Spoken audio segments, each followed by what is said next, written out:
Dinala ang kahon ng kasunduan sa Jerusalem. Ika-6 na kabanata. Muling tinipon ni David ang pinakamagagaling na sundalo ng Israel, at umabot ito sa 30,000. Lumakad sila papuntang Baala, na sakop ng Huda, para kunin doon ang kahon ng Diyos, kung saan naroon ang presensya ng Panginoong makapangyarihan.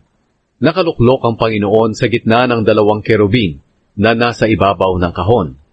Kinuha ni David ang kahon ng kasunduan ng Diyos na nandoon sa bahay ni Abinadab sa Boron at isinakay ito sa bagong kariton. Sina Uza at Ahiyo na anak ni Abinadab ang umaalalay sa kariton. Si Ahiyo ang nasa unahan. Buong kagalakang nagdiwang si David at ang buong Israel sa presensya ng Panginoon ng buong kalakasan. Umaawit sila at tumutugtog ng mga alpa, lira, tamburin, kastaneta at pompyang.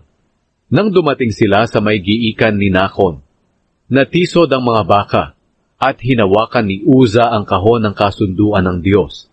Nagalit ng matindi ang Panginoon kay Uza dahil sa ginawa niya. Kaya pinatay siya ng Diyos doon sa tabi ng kahon. Nagalit si David dahil biglang pinarusahan ng Panginoon si Uza. Ito ang dahilan kaya hanggang ngayon, ang lugar na iyon ay tinatawag na Perez Uza. Nang araw na iyon, natakot si David sa Panginoon at sinabi niya, "Paano madadala sa lungsod ko ang kahon ng kasunduan ng Panginoon?" Kaya nagdesisyon siyang huwag na lang dalhin sa lungsod niya ang kahon ng Panginoon. Iniwan na lang niya ito sa bahay ni Obed-Edom na tagagat.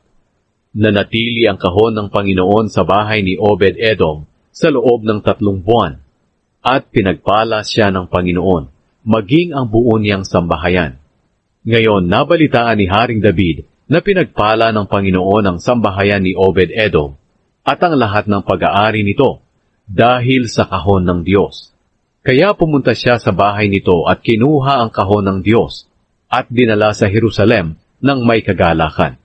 Nang maka-6 na hakbang na ang mga nagbubuhat ng kahon ng Panginoon, pinahinto sila ni David at naghandog siya ng 1 toro at 1 pinatabang guya.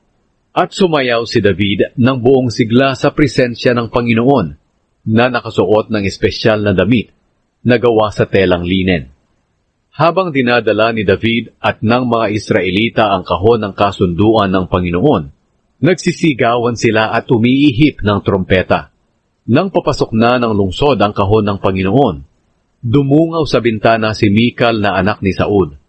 Nakita niyang nagtatatalon at nagsasasayaw si Haring David sa presensya ng Panginoon, at ikinahiya niya ang ginawa nito. Inilagay nila ang kahon ng Panginoon sa loob ng toldang ipinatayo ni David para rito. Pagkatapos, nag-alay siya sa Panginoon ng mga handog na sinusunog at mga handog para sa mabuting relasyon. Pagkatapos niyang maghandog, binasbasan niya ang mga tao sa pangalan ng Panginoong makapangyarihan. Binigyan niya ng tinapay, karne at pasas ang bawat isang Israelita, lalaki man o babae. Pagkatapos, umuwi sila sa kani-kanilang mga bahay. Nang umuwi si David para basbasan ang sambahayan niya, sinalubong siya ni Mikal na anak ni Saul at kinutya. Napakadakila ng araw na ito para sa kagalang-galang na hari ng Israel. Sumasayaw kang halos hubad na sa harap ng mga babaeng alipin ng mga opisyal mo. Hindi ka man lang nahiya. Sinabi ni David kay Mikal, "Ginawa ko iyon sa presensya ng Panginoon na pumili sa akin kapalit ng iyong ama o ng kahit sino pa sa ang kanya.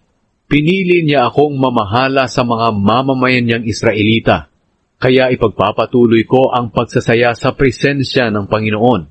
At kahit na nakakahiya pa ang gagawin ko para sa pagdiriwang ng Panginoon, gagawin ko pa rin ito. Kahiya-hiya ako sa paningin mo, pero marangal ako sa paningin ng mga babaeng alipin na sinasabi mo." Dahil dito, hindi nagkaanak si Mikal hanggang sa mamatay siya.